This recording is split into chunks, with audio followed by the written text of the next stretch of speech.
Losing potential customers by not having a Google Business Profile. In this video, I'm going to teach you the exact step-by-step process on how to create your Google Business Profile so potential customers can easily find you on Google search results and on Google Maps. First, I'm going to show you why do you need a Google Business Profile. Then we'll go through the steps of creating one. And last but not least, one of the critical problems that business owners are facing is verifying their profile. So I'm going to show you what's the easiest way to get your profile verified and what exactly you need to do. One of the most important benefits is increased visibility. Having a Google Business Profile helps your business appear on local search results and on Google Maps, making it easier for potential customers to find you. Another benefit is increased local search rankings. A well-optimized Google Business Profile can actually boost your local rankings, making you the first choice of your customers. And lastly, the customer reviews. Google Business Profile essentially is a platform where customers can leave you reviews, ask questions, or call you. This makes it a great way to get new leads for your business. Positive reviews can actually improve your reputation as customers' decision making, giving you feedback on the ways that you can improve your business. Let's go through the steps of creating a profile. So the next step when you log into your account is to choose your business name. In my case, my business is going to be called The Tire Person. When you do that, just click on continue. Then you have to choose your business type. You can choose between online retail, local store, or service business. And then you have to choose the business category.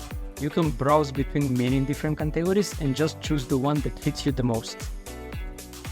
When you have chosen the business category and type, you have to add the location of your business. Here you have to insert your street address. You can also insert additional address line. You have to choose the postal code and the city.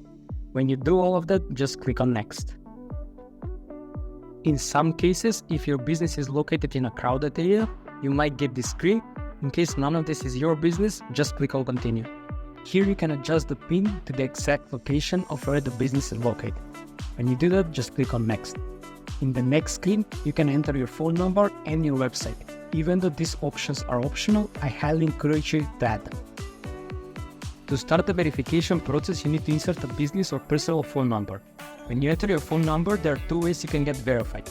Either by receiving a code on the number that you just entered, or you can record a business video. For the video verification, just make sure that the video is recorded in one continuous shot and don't make any edits to it. In the video, make sure to show your business physical location and also include external signage that show your business name as well as any permanent features, like the storefront, for example. In my case, since I'm a tire shop, I will try to capture any tools, equipment, or products that are used in the production process just to show the nature of my work. Also, try to show the interior of your business and highlight areas that are important to its operation. Now that you have successfully created your Google Business Profile, the next crucial step is optimization. In my upcoming video, I'll dive into the essential steps and tips to optimize your profile, not just making it visible, but also making it more appealing to potential customers. I'll see you there.